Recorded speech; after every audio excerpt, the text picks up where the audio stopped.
Sa simula ng pelikula, ipinakilala sa atin si Jessica, isang dalaga na abala sa kanyang pag-aaral habang ang kanyang kaibigang si Brian ay mapaglarong kinukunan siya ng kamera.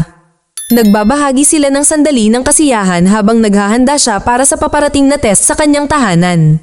Nag-udyok si Brian sa kanya na magbigay ng kapayapaan para sa kanyang pag-record ng video at sa kalaunan ay pareho silang nag-enjoy ng ilang sandali. Kasunod nito, lumipat ang eksena sa kwarto ni Jessica kung saan nakikipag-ugnayan siya sa kanyang sapatos na pang-ballet, humigop mula sa baso ng tubig at tumingin sa paligid ng kanyang silid bago tumungo sa banyo. Kumuha siya ng gamot sa kabinet at panandali ang pinagmamasdan ng sarili sa salamin.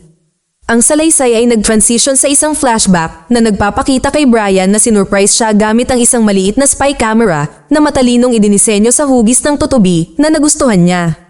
Ipinakita ni Brian ang functionality ng camera, ipinapaliwanag ang mga kakayahan nito sa pag-record at maingat na inilagay ito sa kanyang damit. Di nagtagal pagkatapos, inilalarawan si Jessica na nakaupo sa sahig, iniinom ang lahat ng mga tableta mula sa isang container. Pagkatapos, humiga siya para matulog at naisip ang kanyang silid, mga litrato at sapatos na pang-ballet. Sa takdang panahon, ang kanyang ina ay bumalik sa bahay, natuklasan ang kalagayan ni Jessica. Napagtanto na siya ay nakainom ng gamot at kaagad na isinugod siya sa ospital kung saan ang mga medikal na propesyonal ay mabilis na inasikaso siya sa isang emergency na kapasidad. Sa panahon ng nakababahalang pagkakasunod-sunod ng mga kaganapan, lumilitaw na ang mataas na paaralan ni Jessica ay napili para sa isang espesyal na proyektong dokumentaryo. Ang filmmaker na si Amy Gallagher, sa pakikipagtulungan kay Amos Weber, ay namumuno sa inisyatiba na binibigyang diin ang pambihirang tagumpay ng paaralan bilang nag-iisang pampublikong institusyong pang-edukasyon upang makuha ang isang lugar sa mga nangungunang 10 paaralan sa buong bansa. Sa pamamagitan ng mga panayam sa punong guro ng paaralan, mga mag-aaral, at mga kawani, ang kahangahangang gawaing ito ay natuklasan. Sa pagsisimula ng paggawa ng pelikula, kumalat ang balita sa buong paaralan tungkol sa isang kaugnay na insidente na kinasasangkutan ng second year na estudyante na si Jessica na iniulat na nagtangkang magpakamatay. Ang balitang ito ay nagtitrigger ng mga emosyonal na tugon sa kanyang mga kamag-aral na halatang nagagalit sa sitwasyon. Nakuha ng documentary team ang mga emosyonal na sandali habang nagre-react ang mga mag-aaral sa mga nakakabagabag na pangyayari. Si Miss Gallagher at ang kanyang camera crew ay nagsagawa ng isang serye ng mga panayam sa mga mag-aaral upang alamin ang sitwasyon ni Jessica. Sa pamamagitan ng mga talakayang ito, nalaman na ang pangunahing kaaway ni Jessica ay ang kanyang dating malapit na kaibigan na si Avery Keller, na kilala rin bilang Hunter King. Pagkatapos ng maraming panayam, lumabas na nagmula ang salungatan sa junior high nang tumanggi si Jessica na hayaang mag-cheat si Avery sa kanyang pagsusulit. Ang unang hindi pagkakasundo na ito ay naglatag ng batayan para sa patuloy na pagpapahirap ni Avery kay Jessica sa paglipas ng panahon. Kapansin-pansin, habang ang mga tensyon ay kumukulo sa pagitan ni Jessica at Avery, maraming iba pang mga mag-aaral ang nanatiling hindi alam ang pinagbabatayan na isyu na nagpapahirap sa kanilang mahirap na relasyon. Nang magtanong sila para sa sagot, casual na ibinasura ni Avery ang anumang mga akusasyon ng pambubuli, sa halip ay iminumungkahi na ang kanilang pagkakaibigan ay natural na humina habang sila ay umuunlad mula middle hanggang high school, sa kabila ng mga kadudad-dadang sulyap ng kaibigan ni Jessica sa pag-uusap. Ang film crew ay nakakuha ng pahintulot na idokumento ang paglalakbay ni Jessica, na nagpapakita na ayon sa mga account ng doktor, si Jessica ay hindi tumugon sa pagpasok dahil sa isang hydrocodone overdose na nagresulta sa isang pagkawala ng malay dahil sa oxygen deprivation. Sa kritikal na sandaling ito, iminumungkahi ng mga magulang ni Jessica na panatilihin ang pisikal na pakikipag-ugnayan sa pamamagitan ng paghawak sa kanyang kamay at pagsali sa mga pag-uusap at iba pang emosyonal na pagtatagpo upang makatulong sa kanyang paggaling. Habang sinusubukan ng kanyang ama na aliwin ang kanyang ina, na sa kalaunan ay lumabas siya ng silid na nalulula sa kanyang mga damdamin at paninisi sa sarili dahil sa hindi niya alam ang sitwasyon. Samantala, ang kanyang ina ay nananatili sa tabi ni Jessica na nagpapahayag ng kanyang malalim na pagmamahal at pagmamahal para sa kanyang anak. Sa isang flashback, sina Brian at Jessica ay nasa kanyang kwarto, tinatalakay ang isang romantikong comedy na pelikula, isang genre na karaniwang hindi gusto ni Brian, ngunit nakakagulat na natutuwa sa pagkakataong ito. Sa gitna ng kanilang pag-uusap, nakatanggap si Jessica ng isang abiso na halatang ikinagalit niya na nagdulot ng kanyang pagkabalisa. Sa kabila ng alok ni Brian na makipag-usap, tumanggi siya at hiniling sa kanya na patayin ang kamera. Pagbalik sa paaralan, ang guro ng physics na si Mr. Robert ay nagbabala sa klase tungkol sa hindi maibabalik na katangian ng pagpapakamatay na binibigyang diin na sa sandaling kitilin ng isang tao ang kanilang buhay, wala na silang babalikan. Samantala, nagpatuloy ang documentary crew sa kanilang mga panayam na natuklasan mula sa punong guro ng paaralan na si Jessica ay isang kahanga-hangang individual na may magandang kinabukasan. Binanggit ng isa pang tao na si Jessica ay halos nag-iisa maliban sa kanyang koneksyon kay Brian. Dahil sa impormasyong ito, nilapitan nila si Brian para magtanong tungkol kay Jessica at sa kanilang pagkakaibigan. Dahil sa labis na emosyon, pinilit ni Brian na manatiling kalmado na sa kalaunan ay napaiyak. Kinagabihan, bumisita ang crew sa bahay ni Jessica para kausapin ang kanyang ama habang naghahanda ng pagkain para sa nakababatang kapatid ni Jessica na walang bagong update na maibabahagi.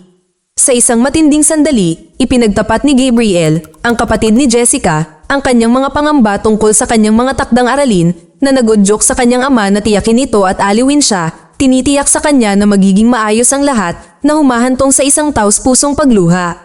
Bumalik sa paaralan, natagpuan ni Avery ang kanyang sarili sa kafe kasama ang kanyang mga kaibigan kung saan may isang estudyante ang nagpapakalat ng get well card para kay Jessica. Si Avery at ang kanyang mga kaibigan ay tumangging mag-sign, ngunit ang isa sa kanila ay nagbago ang puso at nag-sign sa card. Tumugon si Avery at ang kanyang mga kaibigan na may mapanuksong ekspresyon na nagdulot ng kahihiyan para sa estudyante na nagbago ang puso. Sa isang flashback na eksena, sinubukan ni Brian na makipag-usap kay Jessica na maayos na tinanggihan ang kanyang mga pagtatangka sa pamamagitan ng pagpapahayag ng kanyang pagnanais na umuwi na lang. Sa kabila ng kanyang pagpupursige sa pagtatanong sa kanya tungkol kay Avery, nanatili siyang tahimik at umalis. Sa pagbabalik sa kasalukuyan, hiniwalay ng documentary crew si Avery sa kanyang mga kaibigan para alamin ang kanilang relasyon. Matapos ang maraming pagtatangka, kalaunan ay pumayag si Avery na idokumento ang kanyang pang-araw-araw na buhay bilang tugon sa patuloy na mga alingaungaw.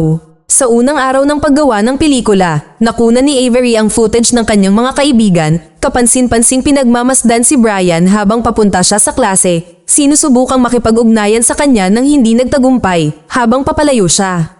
Kalaunan ng gabing iyon, nagpasimula siya ng isang video sa pag-journal na ipinakilala ang kanyang sarili, ang kanyang 4 na kaibigan at ang kanilang dynamic sa ibang mga estudyante. Pagkatapos ay ipinakita ang grupo na nagbabanding sa banyo na nakatuon sa makeup at pag-istilo ng buhok kung saan ipinaliwanag ni Avery ang pagiging eksklusibo ng banyo para sa kanilang paggamit lamang. Bumalik sa paaralan, nag-film siya sa isang klase kung saan hayagang ipinahayag niya ang kanyang paghamak sa aralin na umamin na hindi siya kumukuha ng anumang mga tala. Pagbalik sa ospital, hinihintay pa rin siya ng mga magulang ni Jessica. Iminungkahi ng kanyang ama na umuwi ang kanyang ina at magpahinga kasama ang kanilang nakababatang anak na babae, ngunit tumanggi siya. Matapos siyang yakapin ay hinalikan niya si Jessica bago naghanda sa pag-alis.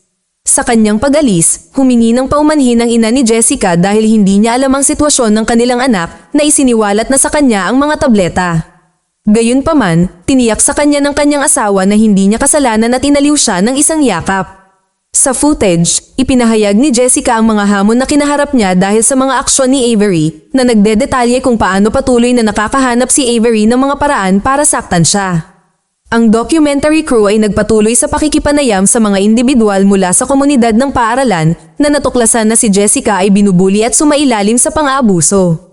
Inamin ng ilan na hindi nila napansin ang kalubhaan ng sitwasyon hanggang sa pag-isipan kung ano ang kanilang magiging reaksyon kung nangyari ito sa kanilang anak na kinikilala na ang parusa ay maaaring magpalala sa isyu ng pananakot. Isinalaysay din ng mga mag-aaral ang mga pagkakataon na nagpapakita ng bastos na pag-uugali ni Avery at ng kanyang mga kaibigan. Sa tirahan ni Avery, nakasalubong nila ang kanyang ina. Sa kabila ng maliwanag na desensitization ni Avery sa mga hamong ito, ang footage ay nag-highlight ng isang nakakabahalang katotohanan. Nagmula si Avery sa isang hindi maayos na background ng pamilya. Ang kanyang ina ay inilarawan bilang malupit at walang malasakit sa kanyang anak na babae, habang ang kanyang ama ay ipinakita bilang walang ambisyon at walang trabaho.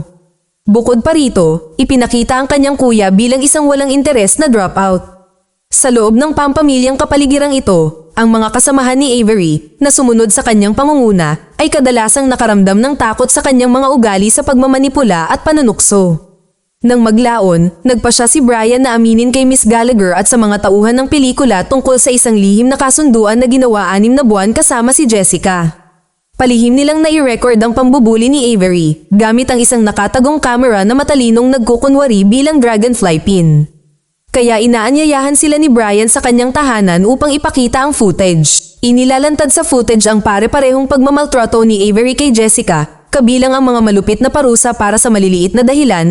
Nagbubunyag din ito ng maraming mensahe at email mula kay Avery hanggang kay Jessica na naglalaman ng nakakagambalang mga tagubilin para tapusin ni Jessica ang kanyang sariling buhay na naglalarawan ng malupit na katotohanan ng pambubuli na kinahaharap ni Jessica. Higit pa rito, nakunan din ng video ang isang nakakaantig na sandali kung saan si Jessica ay nakikitang umiiyak na nag-iisa sa isang koridor ng paaralan na kalaunan ay natagpuan ni Brian. Sa ganitong mahinang estado, ipinagtapat ni Jessica kay Brian ang tungkol sa kanyang labis na kawalan ng pag-asa na nagmumungkahi na isinasaalang-alang niya ang pagpapakamatay. Si Brian, na labis na nag-aalala, ay sumusubok na aliwin siya at hinihikayat siyang ibahagi ang mga nakatagong recording ng camera sa mga kawani ng paaralan na humihingi ng tulong at interbensyon. Gayunpaman, hiniling ni Jessica kay Brian na panatilihing pribado ang kanilang footage. Iginiit na ipangako niya na hindi ito ibabahagi kahit kanino. Sa kabila ng kanyang pangako kay Jessica, nagpa siya si Brian na ibunyag ang kanilang naitala na footage sa mga tauhan ng pelikula na sinira ang kanyang mga salita. Sa isang sandali sa tabi ng ospital ni Jessica, ipinagtapat niya sa ina ni Jessica ang tungkol sa pagtatago ng footage. Habang ang ina ni Jessica ay mukhang nabalisa sa paghahayag na ito, ngunit inaliw pa rin niya si Brian na sinasabi sa kanya na huwag sisihin ang kanyang sarili sa sitwasyon. Habang kumakalat ang balita sa buong paaralan, nagiging mas kumbinsido ang mga estudyante sa pagkakasangkot ni Avery sa pambubuli kay Jessica. Ang lumalagong paniniwalang ito ay nagdudulot ng pagkakahati sa lipunan ni Avery na humahantong sa mga salungatan sa loob ng grupo habang ang atensyon ay nakatuon sa tunay na katangian ng kanilang relasyon kay Avery. Ang mga nangyayaring kaganapang ito ay naglalantad sa masalimuot na pangyayari sa mga relasyon sa kapaligiran ng paaralan na nagpapakita ng epekto ng pambubuli at impluwensya ng mga mag-aaral. Nagsama-sama ang mga kaibigan ni Avery para sabihin sa principal ang katotohanan ng pambubuli ni Avery. Ito ay humahantong sa isang pulong kasama si Avery, ang kanyang mga magulang, at ang punong guro upang tugunan ng issue. Sa kabila ng dumaraming ebidensya, itinanggi ng mga magulang ni Avery ang mga akusasyon at mariing ipinagtanggol siya.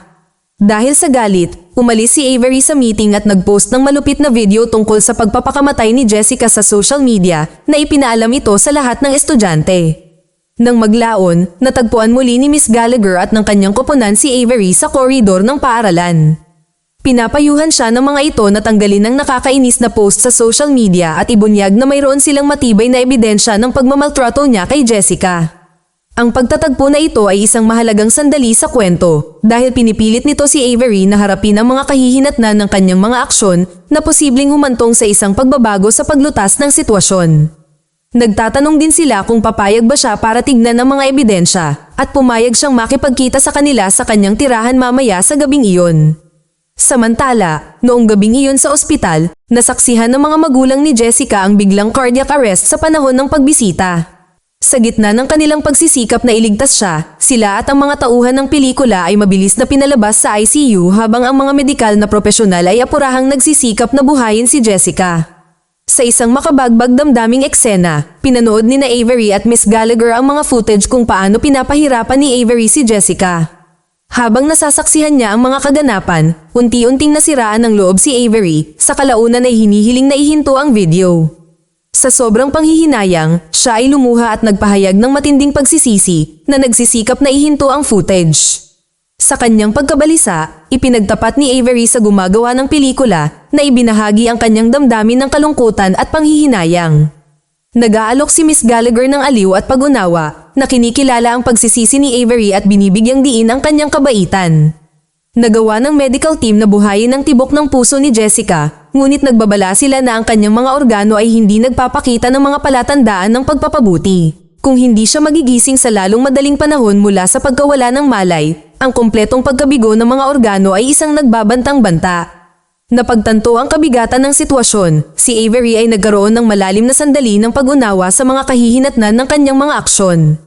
Sa isang malungkot at pagsisisi na sandali, bumaling si Avery sa isang blog, lumuluhang inamin ng pinsalang idinulot niya kay Jessica. Nagpahayag siya ng matinding panghihinayang na nagsasabi na walang sino man ang dapat magtiis sa pagtratong hinarap ni Jessica mula sa kanya at nag-aalok ng taus-pusong paghingi ng tawad. Sa pagtatapos ng kanyang post, inamin niya na ang pangalan niya ay si Avery Keller at siya ay isang bully, pagmamarka ng isang makabuluhang sandali ng kamalayan sa sarili at responsibilidad habang naiintindihan na niya ang epekto ng kanyang pag-uugali. Nagtatapos ang pelikula sa isang shot na nakatutok sa mukha ni Jessica habang dahan-dahan siyang nagigising, lumilingon sa paligid bago sinalubong ang camera na may direktang tingin. Ang maimpluwensyang sandali na ito ay nagpapahiwatig ng pagtatapos ng kwento, na nagpapahiwatig na hindi pa huli ang lahat. Kung may nagawa kang mali sa iyong kapwa, humingi ka ng tawad habang maaga pa dahil nasa huli ang pagsisisi. Mag-subscribe para sa higit pang mga video na tulad nito. I-on ang notification at mag-iwan ng like para matulungan ang aming channel. Salamat sa panunood.